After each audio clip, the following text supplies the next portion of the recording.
Que el Señor les bendiga, amados hermanos. ¿Cómo están en esta mañana? ¿Bien?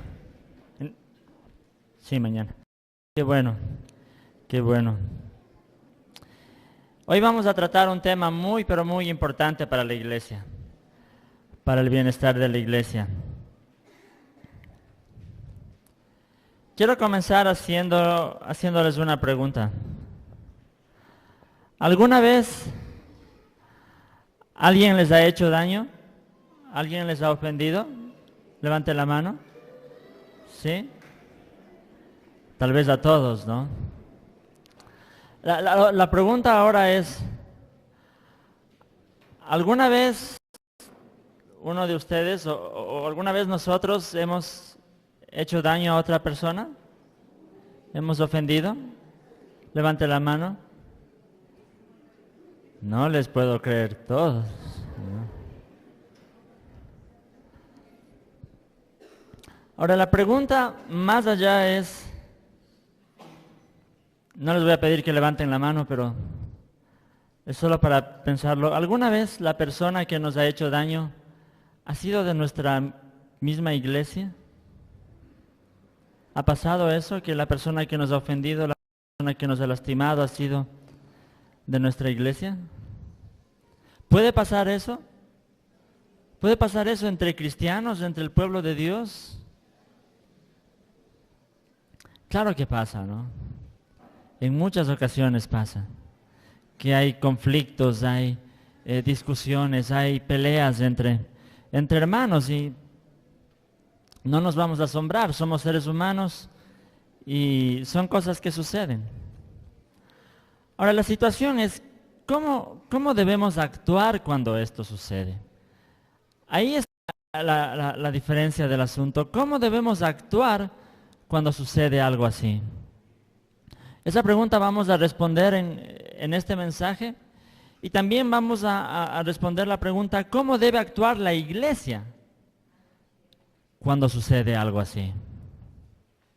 De eso trata este mensaje. Vamos a analizar un texto bíblico en el que Jesús mismo nos va a dar algunas instrucciones adecuadas de cómo llevar estas circunstancias. Hemos estado hasta hoy estudiando algunos pasajes del Evangelio de Mateo, ¿sí? Y hoy también vamos a ver en este Evangelio el pasaje que está en Mateo 18, desde el 15 hasta el 18. Quisiera que me ayuden buscando en sus Biblias, Mateo 18, desde el 15 hasta el 18.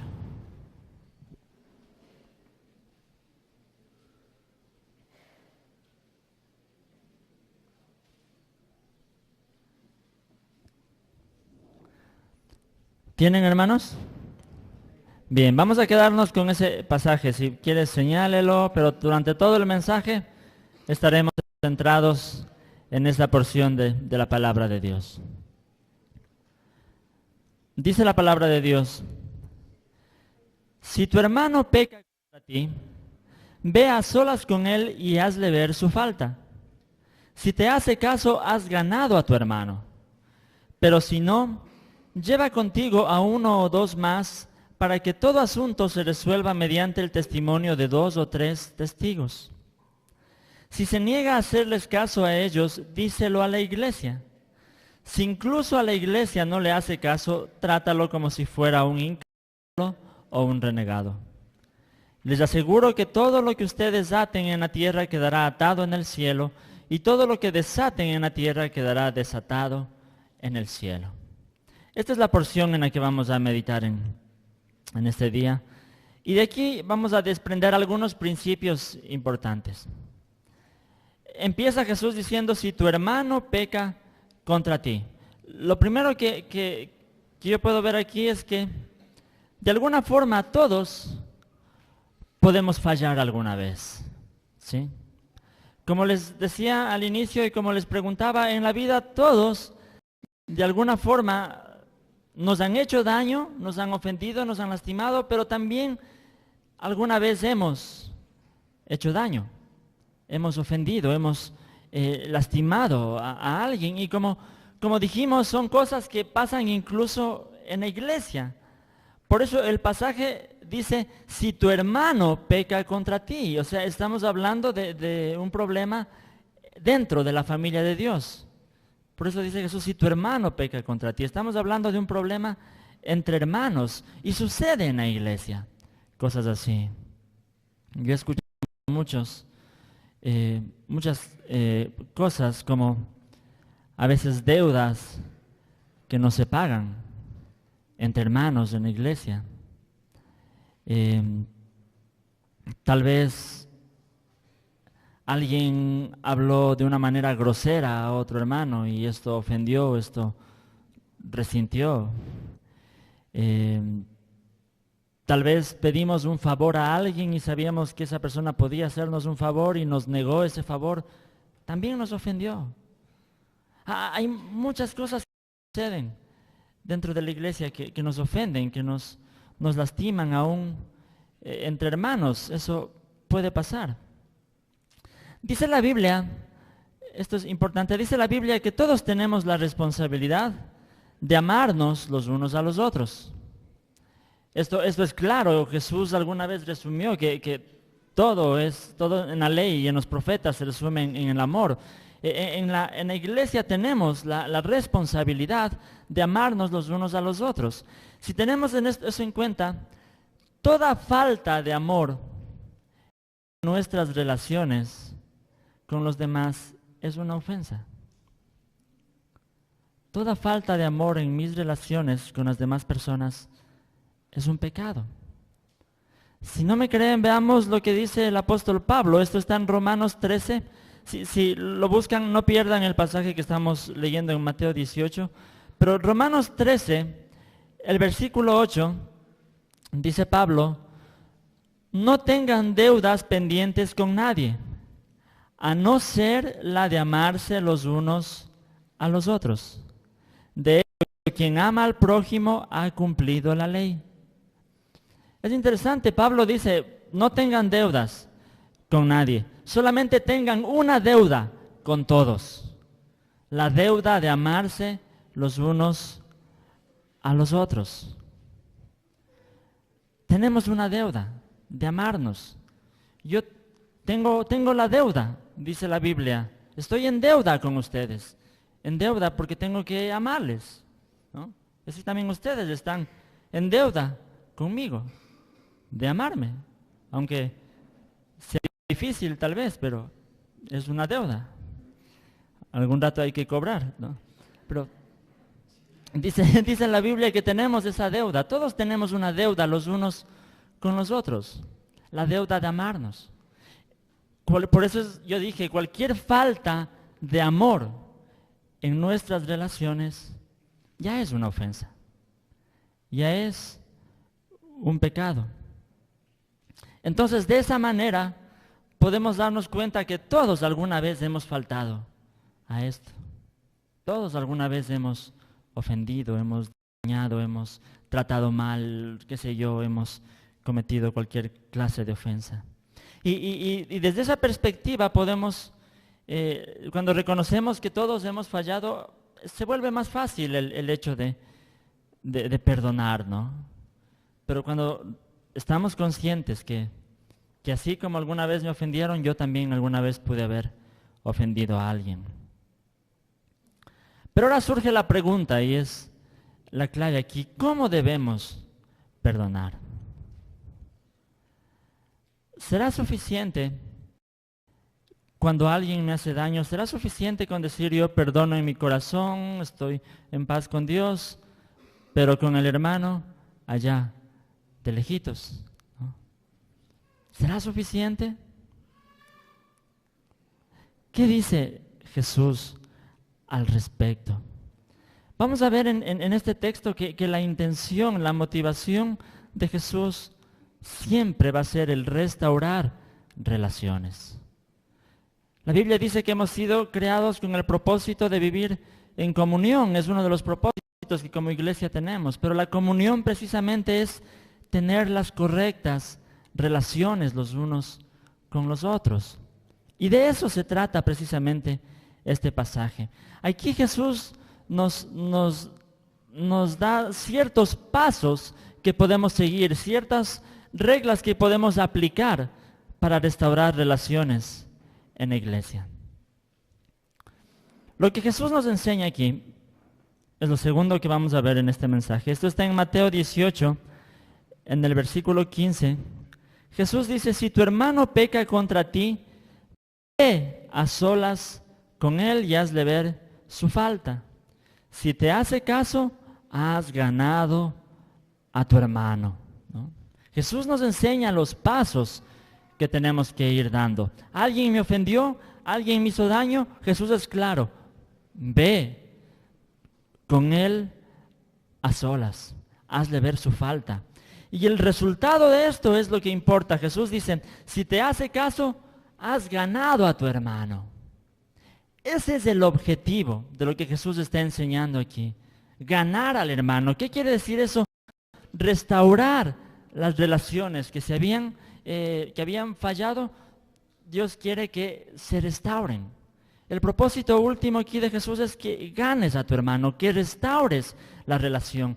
Por eso lo mencioné, no es suficiente cuando solamente perdonamos en nuestro interior y no nos preocupamos en restaurar la relación con la persona que nos ofendió. Ese no es el propósito de Dios. Ese no es el propósito de Dios. Vivir en el reino de Dios, como dije, implica tener las correctas relaciones los unos con los otros. Entonces, Jesús aquí nos deja claro, no es solamente que voy a perdonar y allá el hermano, de lejitos, ¿no? No es eso el énfasis de Jesús. Tampoco se trata de que me ofendieron, me hicieron daño. Yo, voy a restaurar la relación, voy a hacer como que no ha pasado nada. Tampoco es bueno. Y tampoco es lo que Jesús recomienda. Porque sea como sea, esa espinita, ese dolor, esa ofensa va a estar en nuestro corazón. Y tal vez digamos, no voy a hacer como que no ha pasado nada, no le digo nada del hermano, restauro sí la relación, pero si no he confrontado esa situación, esa espinita seguirá en mi corazón y algún día va a afectar, algún día llegará un momento en el que no podemos soportar más y tal vez explotemos de una forma que no es la correcta. Entonces, notemos que en este pasaje Jesús es claro. Es indispensable la confrontación. Y Jesús nos enseña a hacerlo, ¿no? Tenemos que tener eso sí en cuenta, que en la vida cristiana todas nuestras acciones deben estar motivadas por el amor. Por el amor. No se trata de que yo voy a confrontar porque le voy a decir sus 3 verdades para sacarme toda esta ira que tengo adentro. No es ese el propósito de Dios. El propósito de Jesús es que ganes a tu hermano, que restaures la relación, y eso lo puedes hacer solamente con amor, solamente con la motivación de restaurar esa relación. ¿Por qué? Porque somos hermanos, porque somos parte de la familia de Dios. Porque no está bien que en el reino de Dios existan casos de hermanos que no se dirigen la palabra durante años. No es ese el propósito de la comunión en el reino de Dios. Jesús nos dice que tomemos la iniciativa, ve con Él a solas. Esto es interesante porque Jesús aquí enseña que el ofendido es el que tiene que tomar la iniciativa. A veces comprendemos mal la situación y podemos decir, esa persona me ofendió, me hizo daño, yo le perdono, no hay problema, pero me siento a esperar que venga la otra persona y me pida perdón. Yo le perdono. Pero aquí Jesús no dice eso, ¿no? Aquí Jesús dice que el ofendido debe tomar la iniciativa de ir y confrontar y hacerle ver su falta, decirle, mi hermano, esto me ofendió. Hermano, eso que dijo el otro día en realidad me ofendió. La manera como lo dijo me dolió. Hermano, no me gustó cuando usted me negó este favor, usted podía hacerlo y yo me sentí ofendido. ¿Qué sé yo? Esa es la forma en que Jesús nos manda a nosotros tomar la iniciativa. No limitarnos a esperar que la otra persona se acerque a pedirnos perdón. Y el ejemplo más grande de esto ha sido Jesús mismo. Dice la Biblia que nosotros, de alguna forma, éramos enemigos de Dios. Que todos los pecados que cometemos son ofensas en contra de Dios. Lastimamos el corazón de Dios. Pero Dios no se sentó en su trono a esperar que sea el ser humano el que cambie de actitud, el que se acerque a pedir perdón. No, fue Dios quien tomó la iniciativa de restaurar la relación. Si Jesús no hubiera venido a la tierra, se hubiera hecho hombre, no se hubiera podido restaurar la relación de los seres humanos con Dios. Y a Jesús le costó. No fue solamente confrontar, fue incluso pagar el precio de nuestros pecados. Fue incluso soportar sobre Él todas nuestras ofensas, todos nuestros pecados, al morir en la cruz, para poder reconciliar las relaciones de Dios con el ser humano. Eso es lo que dice el apóstol Pablo en 2 de Corintios 5, 19. Dice, esto es que en Cristo Dios estaba reconciliando al mundo consigo mismo, no tomándole en cuenta sus pecados y encargándonos a nosotros el mensaje de la reconciliación. Esto es, en Cristo estaba Dios reconciliando al mundo y nos deja a nosotros esa misma misión, reconciliar, ¿no? Llevar el mensaje de la reconciliación. Todos los cristianos, todos quienes somos miembros de la familia de Dios, tenemos una responsabilidad los unos con los otros, ¿sí? Porque somos parte de la misma familia. Recuerden que estamos hablando de ofensas entre hermanos. Tenemos esa responsabilidad. Leía un comentarista, él decía, el no hacer a una persona responsable de sus actos le anima a repetir el mismo patrón de conducta una y otra vez. Por eso, por amor, debemos decirle a la persona que nos hizo daño, puede ser que él mismo no se haya dado cuenta. Eso es la verdad. Si nosotros no le hacemos caer en cuenta a una persona que actuó mal, que nos ofendió, que nos hizo daño, puede ser que esa persona ni siquiera se haya dado cuenta. Y si nosotros no le hacemos caer en cuenta, esa persona está repitiendo el mismo patrón de conducta una y otra vez con nosotros o con otras personas. Entonces, la responsabilidad de cada uno de nosotros por ser parte de la misma familia y por amor es hacerle ver a la persona que actuó mal. Esto es así. ¿Cuántas veces puede pasar? Yo me pongo a pensar en mi vida, cuántas veces pude haber ofendido a alguien, pude haber hecho daño a alguien y si alguien no se acerca y me lo dice, puede ser que yo siga actuando siempre de la misma forma y no me voy a dar cuenta. Por eso es lo importante de la confrontación, pero con amor. Confrontar con amor. Ahora, este proceso siempre va a requerir humildad. Humildad. Porque la humildad no solamente consiste en esperar que vengan a pedirme perdón para perdonar. La humildad consiste en buscar, como hemos dicho al hermano, para intentar que se arrepienta, para intentar que cambie su conducta y para poder restaurar una relación, aun cuando nos hayan ofendido. Y también, poniendo el caso contrario, la humildad también significa que nosotros debemos estar dispuestos a aceptar cuando alguien se acerca y nos confronta por algo que nosotros hayamos hecho mal. También requiere humildad el aceptarlo, el reconocerlo, reconocer que hemos fallado, arrepentirnos, pedir perdón para reconciliar la relación. Hermanos, recordemos siempre este principio. El reino de Dios El énfasis de Jesús y el deseo de Jesús en el reino de Dios es que tengamos correctas relaciones los unos con los otros. Siempre el énfasis va a ser en restaurar las relaciones. No sirve de nada decir yo perdono solamente en mi corazón si la relación está destruida. Vamos a agotar recursos para restaurar relaciones. Ahora, el mandamiento de Jesús también hay que entender que hay algo clave aquí, ¿no? Jesús dice que primero tenemos que ir a la persona a solas. Primero tenemos que ir donde la persona a solas.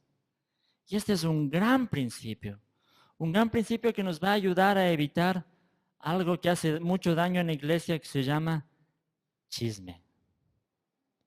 El chisme es mortal en nuestras relaciones.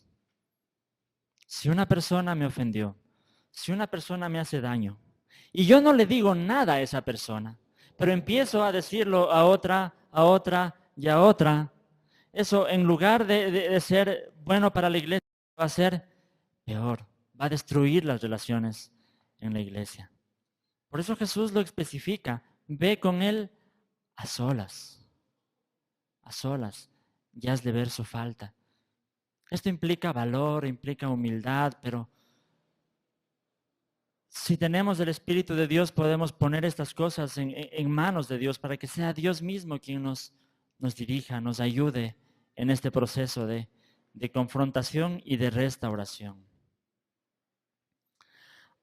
Ahora, poniendo un paréntesis aquí también, este principio de ir a solas de la persona que falló y que nos hizo daño, puede aplicarse también de una forma general al momento en que yo conozco de otra persona, de un hermano de la iglesia que ha pecado o que está haciendo cosas malas, que está en mal camino.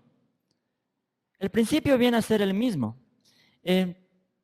Esto nos dice el apóstol Pablo en Gálatas 6, en el versículo 1 dice: hermanos, si alguien es sorprendido en pecado, ustedes que son espirituales deben restaurarlo con una actitud humilde, pero cuídese cada uno porque también puede ser tentado. Pablo nos da también ese principio. Si yo conozco que un hermano de la iglesia está actuando mal, está fallando, dice Pablo, ustedes que son espirituales, restaurarlo, pero la idea sería la misma, a solas. A solas. Porque de igual manera, si yo conozco que mi hermano está en pecado y yo no me atrevo a decirle nada, pero sí me atrevo a contar también a muchas personas de la iglesia, también es chisme. Incluso a veces pueden ser malos entendidos. Que de pronto yo vi algo y lo entendí de otra forma y me imaginé que el hermano estaba pecando y tal vez no era así. Pero al contarlo en otras partes, ya lo creé un chisme y dañé la reputación del hermano. Entonces también se aplica esto de confrontar siempre primero a solas. El apóstol Santiago, Santiago 5, del 19 al 20 dice: hermanos míos, si alguno de ustedes se extravía de la verdad y otro le hace volver a ella, recuerden que quien hace volver a un pecador de su extravío, lo salvará de la muerte y cubrirá muchísimos pecados. Hermanos, somos parte de un cuerpo, somos parte del cuerpo de Cristo y tenemos la responsabilidad de cuidarnos los unos a los otros.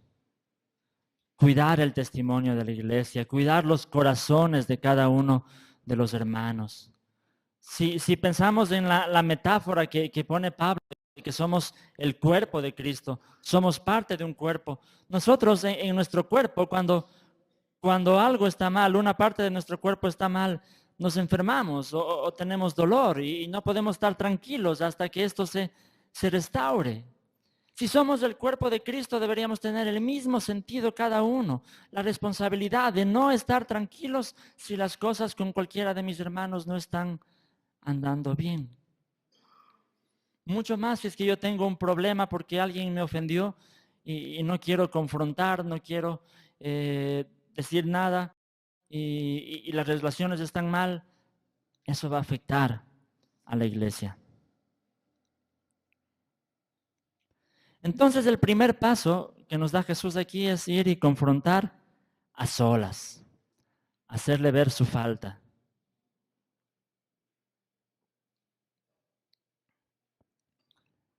Pero ahora, ¿qué sucede si vamos, confrontamos, hermano, sabe que esto que usted hizo me lastimó, me hizo daño? Pero si la persona no reconoce, la persona no se arrepiente, no quiere pedir perdón, ¿qué hacemos? ¿Será que dejamos ahí ya las cosas? Bueno, ya confronté, no se arrepintió. Allá el hermano sabrá. Según el texto que estamos leyendo, Jesús nos dice, busca otros recursos para restaurar la relación. En este caso, en el versículo 16 dice, pero si no, lleva contigo a uno o dos más para que todo asunto se resuelva mediante el testimonio de dos o tres testigos. Jesús dice, si después de confrontarlo a solas, no se arrepiente, no quiere cambiar de actitud, sigue en la misma actitud. Dice Jesús, búscate uno o dos personas más que puedan, que sirvan como testigos, que puedan ayudar de alguna forma a mediar en el conflicto, ¿no? Y Jesús cita un texto que está en el Antiguo Testamento, está en Deuteronomio 19:15, que dice, un solo testigo no bastará para condenar a un hombre acusado de cometer algún crimen o delito. Todo asunto se resolverá mediante el testimonio de dos o tres testigos.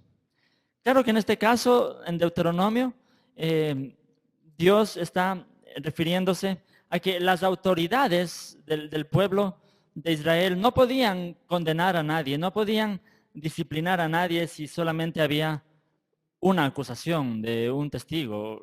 Se está refiriendo que para que las autoridades puedan tomar una decisión tenía que haber el testimonio de dos o tres testigos para poder tomar una acción. Yo estaba pensando que muchas veces como líderes en la iglesia suele suceder que de pronto recibimos acusaciones, ¿no? De un hermano en contra de otro hermano, recibimos quejas, recibimos todo este tipo de cosas, ¿no?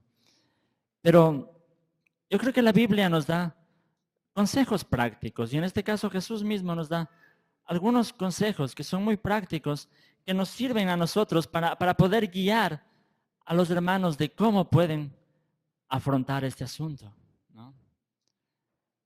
Alguien llega, Huguito, es que este hermano me hizo esto otro. Bueno, lo confrontaste, es la situación. ¿Le dijiste que te hizo sentir mal? No. O viene alguien con una acusación de que yo le vi a tal persona que estaba haciendo esto. Bueno, es lo mismo. ¿Lo confrontaste? Lo dijiste, obviamente, con amor, ¿no? Son cosas que a nosotros nos sirven para poder tomar acciones en este caso, ¿no? Ahora, en el caso que estamos tratando, si vamos a buscar a dos o tres personas que nos ayuden para mediar en el conflicto, yo pienso que una recomendación debería ser que busquemos personas obviamente maduras en la fe, que conozcan, que tengan sabiduría por el conocimiento de la palabra de Dios y que de alguna forma puedan ser neutrales también en el conflicto, ¿no? Es decir, yo tengo un conflicto con mi hermano, estamos discutiendo y quiero que alguien venga y nos ayude a mediar. En realidad no creo que debería ir con mi esposa o con mi papá, ¿no? No, no serviría de mucho, ¿no? Si quiero a alguien que sirva como mediador en el conflicto, pensemos en personas que sean neutrales en el asunto, que no tengan intereses de alguna de las dos partes y que sean sabios, que puedan ser objetivos en el conflicto que tengamos los unos con los otros. Entonces vamos viendo cómo Jesús poco a poco nos enseña que cada vez tenemos que ir agotando recursos. Pero el objetivo final debe ser, como dice Jesús, ganar al hermano, restaurar la relación. Y nos va enseñando pasos. Vamos agotando recursos. O sea, Jesús dice, no te desanimes. Busquemos otra forma, otro recurso, ¿no? Ahora, en el versículo 17 dice, si se niega a hacerles caso a ellos, díselo a la iglesia, dice, ¿no? Entonces Jesús nos deja claro aquí, solamente si después de haberle confrontado a solas, no se arrepiente, no reconoce, no cambia de actitud, después de haber ido con 3 testigos, sigue en la misma actitud, no reconoce, no se arrepiente, no pide perdón. Jesús dice, solamente en ese caso, pues pon el asunto en manos de la iglesia. Pero como una forma de seguir buscando recursos, seguir agotando recursos para restaurar la relación. ¿Sí? Díselo a la iglesia, ¿no? Esto se refiere a las autoridades de la iglesia, ¿no? Al pastor, al equipo pastoral, a los líderes que pueden tomar una decisión al respecto, ¿sí? No significa que después de que he confrontado, el hermano me ofendió, me voy a venir acá al púlpito y pastor, présteme el micrófono, quiero avisar que el hermano me ofendió. No se trata de eso. Poner en las manos de la iglesia se trata de poner en las manos de las autoridades de la iglesia. Confiar de alguna forma en el criterio del pastor. Confiar en el criterio del equipo pastoral, que son las autoridades que Dios ha puesto en nuestra iglesia. Pero repito, la intención debe ser restaurar la relación. La intención nunca tiene que ser, le voy a decir al pastor lo que este hermano me hizo para ver si el pastor le disciplina de una vez por todas. No es la intención. La intención sigue siendo hasta el final poder ganar al hermano, poder restaurar la relación. Ahora hay algo importante aquí que podemos mencionar, ¿no? Es importante notar que para Jesús todos estos asuntos, todos estos conflictos que puede haber entre hermanos dentro de la iglesia, son conflictos que deben solucionarse en la iglesia. Jesús lo deja claro, son cosas que deben solucionarse dentro de la iglesia. Los problemas de la iglesia no se resuelven afuera, en los tribunales, con los jueces. Y esto lo deja claro el apóstol Pablo. Podemos buscar este pasaje que está en Primera de Corintios, capítulo 6, versículos desde el 1 hasta el 8.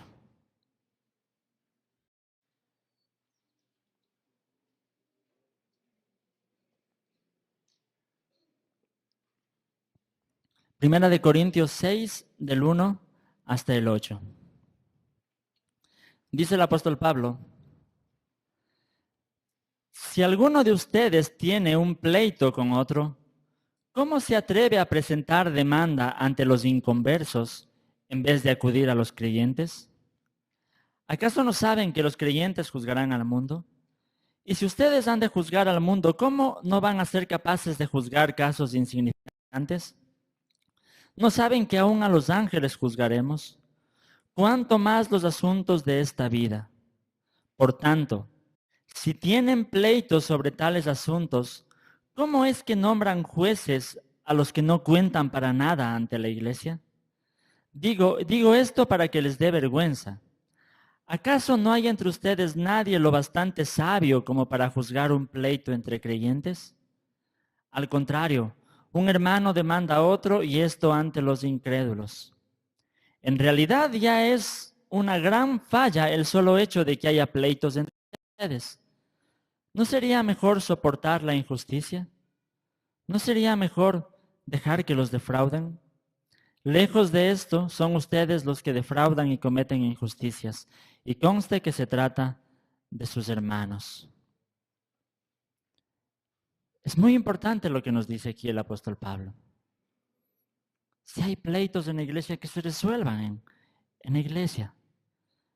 Cuando sacamos los problemas de la iglesia al mundo, nosotros estamos dando un mal testimonio de lo que significa ser iglesia, de lo que significa ser seguidor de Jesús, de lo que significa ser el pueblo de Dios. Jesús alguna vez lo dijo, en esto conocerá la gente que ustedes son mis discípulos, si se aman los unos a los otros. En eso conocerá la gente que somos seguidores de Jesús, si nos amamos los unos a los otros. Pero ¿qué pasa si lo que conoce la gente más bien es que dentro de nosotros hay pleitos, peleas, conflictos que no pueden ser solucionados aquí? Damos un mal testimonio de lo que en realidad es la iglesia.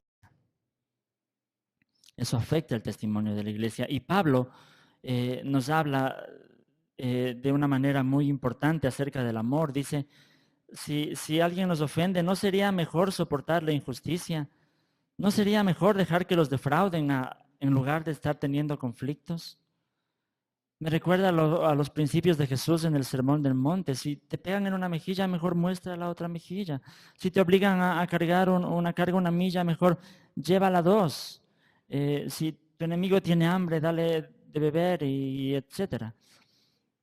Dale de comer. Si tiene sed, dale de beber y etcétera, ¿no? La idea es esa. Los conflictos dentro de la iglesia pueden afectar el testimonio afuera.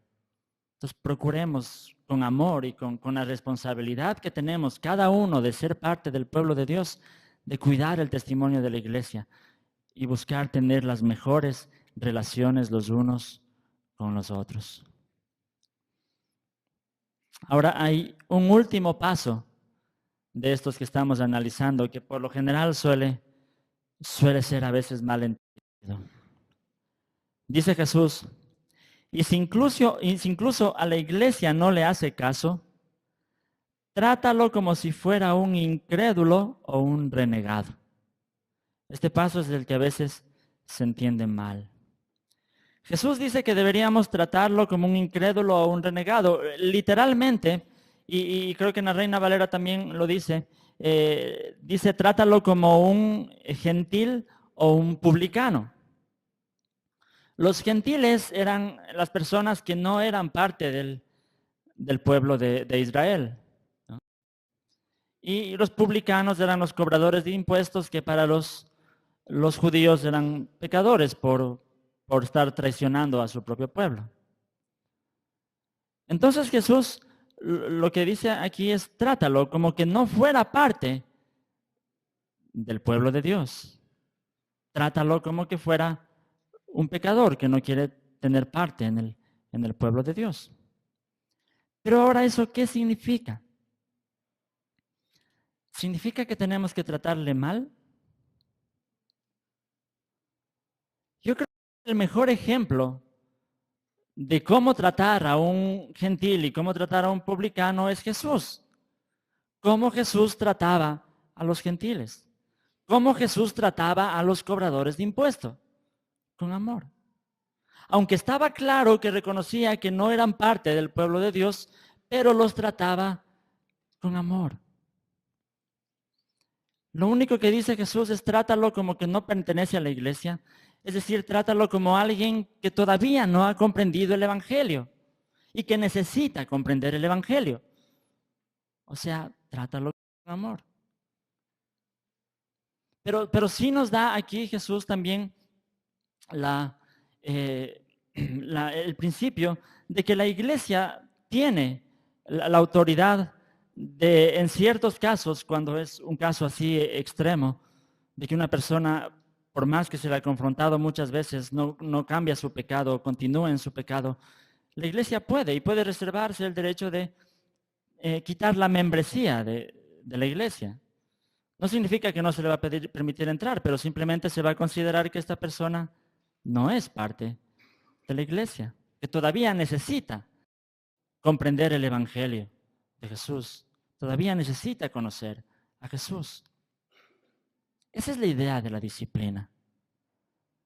Y esto de que la iglesia tiene esta autoridad es precisamente lo que dice Jesús cuando en el versículo 18 dice, les aseguro que todo lo que ustedes aten en la tierra quedará atado en el cielo, y todo lo que desaten en la tierra quedará desatado en el cielo. Eso es lo que está diciendo Jesús con este versículo. Pero debemos comprender bien lo que significa disciplina, ¿no? Disciplina no es castigo. Eso sí tenemos que estar claros.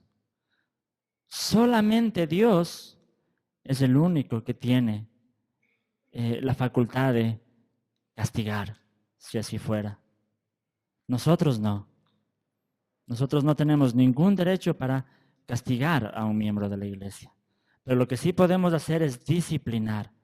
¿Por qué? Porque la disciplina está motivada por el amor y la disciplina lleva como fin último la restauración del pecador. La disciplina no es para que pague por sus pecados. La disciplina es para que se arrepienta de sus pecados y se restaure y vuelva al pueblo de Dios y vuelva a estar en paz con Dios. Precisamente este es a veces un error que cometen algunas sectas. Voy a dar un nombre, por ejemplo, los testigos de Jehová. Yo conozco muchos casos en donde si uno de sus miembros está en un pecado y no cambia, lo que ellos hacen es simplemente desecharlo y no dirigirle la palabra. Y hay casos bien graves que en las propias familias hay matrimonios que se han separado porque en esa comunidad les dicen, no, es pecador, no puedes continuar. Hay padres que han tenido que mandar de la casa a sus hijos porque están en pecado. Pero esa no es la actitud. Ese no es el principio de la Biblia. En la Biblia siempre el principio es la restauración de las personas. Y una restauración de alguien se puede lograr solamente por medio del amor. El amor que Jesús pone en nuestro corazón. Y solamente por comunicar el Evangelio, explicar el Evangelio. Solo el Evangelio puede cambiar los corazones de las personas. Entonces el propósito de la disciplina es siempre buscar la restauración. La restauración. Y en el caso de conflictos entre hermanos, el propósito final siempre será restaurar las relaciones entre los hermanos. Agotar todos los recursos. Todos los recursos. Jesús nunca le puso un límite al perdón en los seres humanos, en los miembros de su iglesia especialmente. Por eso es que después de que Jesús dé esta enseñanza, inmediatamente después de esto, en los versículos 21 al 22 de Mateo 18, dice que Pedro se acercó a Jesús y le preguntó, Señor, ¿cuántas veces tengo que perdonar a mi hermano que peca contra mí? ¿Hasta 7 veces? No te digo que hasta 7 veces, sino hasta 77 veces, dice la NBI. La Reina Valera dice 70 veces 7, pero la idea es la misma. ¿Qué es lo que quiso decir Jesús? Que si una persona me está ofendiendo, me está haciendo daño, yo estoy llevando la lista, ¿no? Y me ofende y digo, ya voy en 35, me falta poco, ¿no? No es esa la idea. Recordemos que para el pueblo judío los números tenían un valor simbólico, ¿no? Y el número 7 específicamente, que se lo puede ver en muchas partes de la Biblia, significa algo completo o algo perfecto. Entonces cuando Jesús dice no 7 veces, sino 70 veces, lo que Jesús está diciendo es perdona siempre. Perdona siempre y también de una manera perfecta, siguiendo los pasos bíblicos que Jesús nos enseña de cómo tenemos que perdonar. Entonces para Jesús no hay límites en el perdón, pero sí nos da ciertas recomendaciones de cómo actuar con una persona que no se arrepiente. La intención de todo este pasaje es buscar la restauración de las relaciones entre los hermanos. Quiero concluir ahora, pero sí quiero dejar esto en claro, que la falta de confrontación.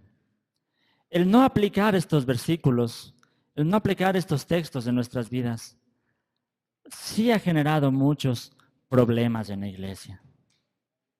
Sí ha generado casos en que miembros de la misma iglesia están en la misma iglesia, pero resulta que no se hablan durante años. Son miembros de la misma iglesia, pero resulta que no se pueden ni ver.